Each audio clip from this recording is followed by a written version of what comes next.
In this video I'm going to tell you how I got on in the Brooks HYPERION Elite 4 at a recent race.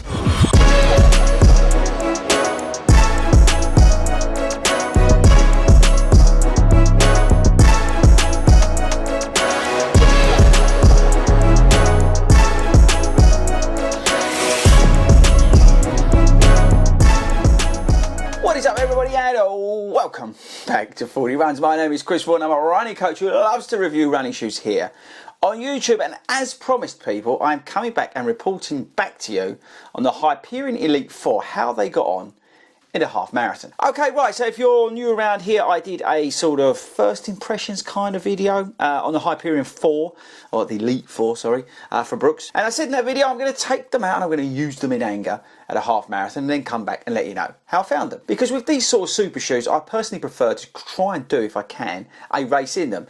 I find it a little bit hard to review them if I've not done a race in them, or at least give my first impressions and then go and do a race in them and come back and report back, because I think that's probably some added value just there. So like I said I would, Watford half done. Now, how did the shoe do? Now, this shoe definitely for me is a half marathon and below shoe. This is not a shoe for me that I could use in a marathon. Now, why is that, FORDY?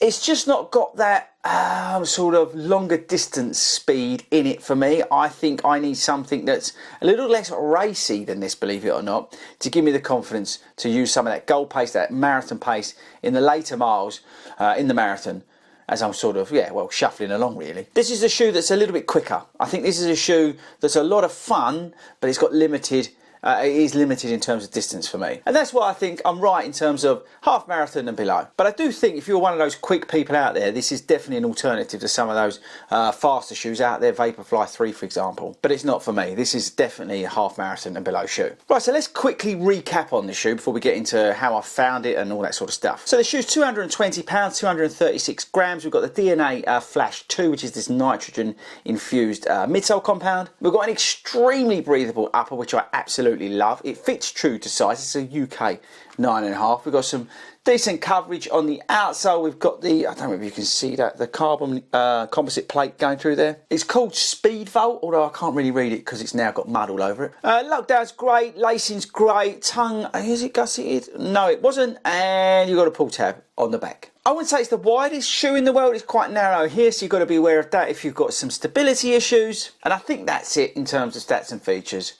Real quick. Okay, right, so the shoe performed, well, to be honest with you, as expected. It felt great in that race. It really, really did.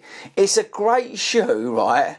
I think actually that you can progressively get faster in. It held the speed, which was good. The DNA Flash, the nitrogen injected or infused, whatever you call it, midsole, worked really, really well. I got a lot of responsiveness from the shoe. The plate was working well. I could feel that coming through and giving me some of that propulsion. But the biggest thing for me was the upper. The upper on this shoe, I think it's one of the best racing uppers I've seen on a shoe for a long time. Outsole was good. As you can see, it was a bit muddy. One thing I do want to point out, and I don't know whether it's going to come on the camera, hopefully the camera, come on camera, if I tap on here, hang on. No, I don't think it's going to come out, but here, I'm looking at the screen, here is burnt out already. Can you see that? Where I've taken that off.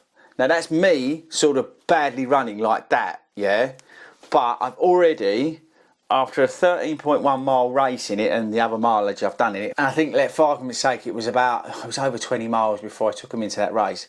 But yeah, so look, after, let's say 35 miles, already started to burn them out there. Anyway, right, so that's that. But yes, the shoe felt great. Paces wise, felt awesome. If you sort of drift outside of target pace for me in terms of the marathon, obviously I was running a half marathon, so anything over 8-minute miles, this again feels, I wouldn't say unstable, but you start to notice the narrowness of it. But you really do get the best out of it the more you step on it. The plate works well, the foam works well, and yeah, it just feels a quick shoe. And this is the thing, right, because I gave Brooks a hard time for many years. But firstly, I think this shoe looks banging, but also the previous versions of this were so firm and so sort of unfast, if that's even a word, but this does feel like a quick shoe. This does feel like a shoe that you could race in, and that's the thing with it. Everyday runners are probably in Ghosts or Ghost Max or Glycerines, right? And they look to Brooks for their running shoes. They walk into that running store and they go, here's a pair of Brooks. But Brooks never had a racing shoe to offer those people. And the fact that you can now get this,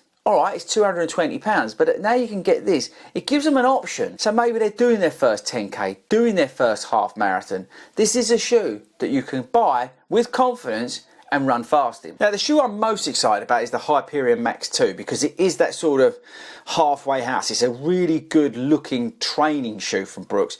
It's along these lines in terms of the colourway, but we've got a TPU plate in it and we've got some updated midsoles and stuff. I'm not going to get too much into it because I'll get into trouble. But it looks a fantastic package on paper that will be a great addition to anybody's rotation. But focusing back on this shoe, I think they've done a great job here. I really do, and I'm really excited to see what they do next. But like I said, this is not a marathon shoe for me. I don't think I'm fast enough to have the guts to run this in a marathon because I would never be able to sort of, you know, handle it for 3 hours. Do you know what I mean? It's all 3.5 hours or whatever. It's just not a shoe for me that I could contemplate using the marathon. But half marathon and below, even like 10Ks, this will feel fast. It's got great turnover. It just feels really, yeah, just quick. So well done, Brooks.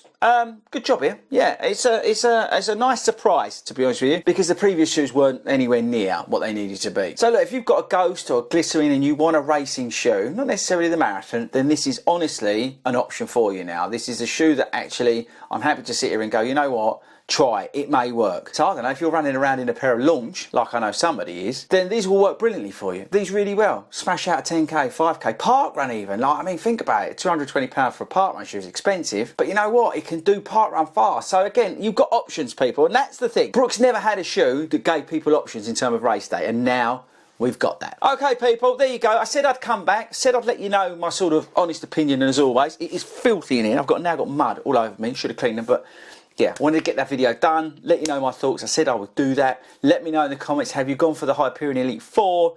Do you agree, disagree? What's your feelings on it? Let me know in the comments. I'll jump in there once this video drops. Thanks for sticking around to the end of the video. Make sure you subscribe before you leave me today, and I'll catch you later.